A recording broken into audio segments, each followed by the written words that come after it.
Hello అండి, welcome to Nageswari home. ఈరోజైతే కొత్తిమీర టమాటా పచ్చడి అయితే చేద్దాం. ముందుగా స్టవ్ వెలిగించుకుని గిన్నె పెట్టుకొని ఒక 5 to 6 స్పూన్స్ అయితే వేరుశనగ గుళ్ళు వేసుకోండి. ఈ వేరుశనగ గుళ్ళని బాగా ఫ్రై చేసుకోండి. లో ఫ్లేమ్లో మాత్రమే ఫ్రై చేసుకోండి. అప్పుడే ఈ వేరుశనగ గుళ్ళు అనేవి బాగా ఫ్రై అవుతాయి. ఈ గుళ్ళు అనేవి ఫ్రై అయిన తర్వాత ఒక చిన్న గిన్నెలోకి తీసేసుకుని పక్కన పెట్టుకోండి. ఇప్పుడు అదే గిన్నెలో ఒక 4 స్పూన్స్ ఆయిల్ అయితే వేసుకోండి. ఆయిల్ వేడైన తర్వాత అందులో ఒక 5-6 పచ్చిమిరపకాయలు అయితే వేసుకొని ఫ్రై చేసుకోండి. ఇప్పుడు 2 నిమిషాలు మూత పెట్టుకుని ఆ పచ్చిమిరపకాయలు అనేవి బాగా ఫ్రై చేసుకోండి. అవి బాగా ఫ్రై అయిన తర్వాత వాటిని ఒక చిన్న గిన్నెలోకి తీసేసుకుని చల్లార్చుకోండి.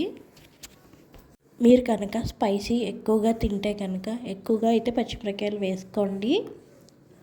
ఇది తప్ప కారం ఏం వేయం కాబట్టి మీరు పచ్చిమిరపకాయలు అనేవి మీకు టేస్ట్ తగ్గట్టుగా వేసుకోండి. ఇప్పుడు అదే గిన్నెలో ఒక 5-6 టమాటోలు మీడియం సైజులో కట్ చేసుకుని వేసుకోండి. కాసేపు పూత పెట్టుకుని మగ్గించుకోండి. ఇప్పుడు అందులోనే ఒక నిమ్మకాయ సైజ్ అంతా చింతపండు తీసుకుని అందులో వేసుకుని బాగా కలుపుకోండి. ఇప్పుడు మూత పెట్టుకుని ఒక 10 మినిట్స్ మగ్గించుకోండి. టొమాటోలు సాఫ్ట్గా మగ్గిపోవాలండి.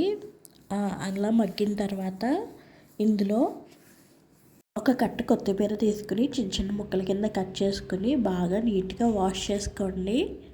నీట్గా వాష్ చేసుకున్న కొత్తిమీరని చుక్క నీరు లేకుండా బాగా వాష్ చేయండి.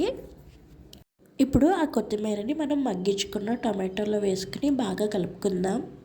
కొత్తిమీర అనేది బాగా ఫ్రై అవ్వాలండి. అప్పుడే పచ్చడికి మంచి టేస్ట్ వస్తుంది. ఈ కొత్తిమీర టమాటా పచ్చడి నా ఆల్ టైమ్ ఫేవరెట్ అండి. చాలా బాగుంటుంది.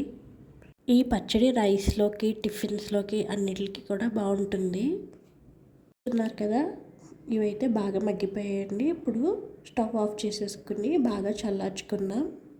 ఇప్పుడు మిక్సీ జార్ తీసుకుని అందులో మనం వేయించుకున్న వేరుశనగ గుళ్ళు, ఒక 5-6 వెల్లుల్లిపాయలు, ఒక 2 స్పూన్స్ జీలకర్ర, మీ టేస్ట్కి తగ్గట్టుగా సాల్ట్ వేసుకుని బాగా మెత్తగా పౌడర్లా గ్రైండ్ చేసుకోండి.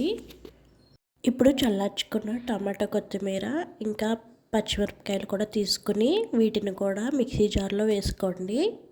దీన్ని రైస్లోకి తీసుకుంటే కనుక కాస్త కచ్చాపచ్చాగా మిక్సీ చేసుకోండి. అదే టిఫిన్స్లోకి అయితే బాగా మెత్తగా గ్రైండ్ చేసుకోండి. ఈ పచ్చడి అయితే రెడీ అయిపోయిందండి. దీనికైతే పోపు పెట్టుకుందాం. ఈ పచ్చడి అయితే చాలా బాగుంటుందండి. మీరు కూడా ట్రై చేసి ఎలా వచ్చిందో కామెంట్ చేయండి. పోపు కోసం గిన్నెలో 2 స్పూన్స్ ఆయిల్ వేసుకుని జీలకర్ర, ఆవాలు, శనగపప్పు, మినపప్పు, ఎండుమిరపకాయలు, ఫైనల్గా కరివేపాకు వేసుకుని తాలింపు పెట్టుకోండి. ఇప్పుడు ఈ తాలింపుని తీసుకొచ్చి పచ్చడిలో బాగా కలుపుకోండి. ఆయిల్ పచ్చడంతా కలిసేలాగా బాగా కలుపుకోండి. పచ్చడి అయితే చాలా బాగుంటుందండి. తప్పకుండా ట్రై చేయండి. మీకు కనుక నా వీడియో నచ్చినట్లయితే నా వీడియోని లైక్ చేయండి, షేర్ చేయండి, ఛానల్ని సబ్స్క్రైబ్ చేసుకోండి. అలానే ఇన్స్టాగ్రామ్లో కూడా ఫాలో అవ్వండి. Thank you. Bye bye.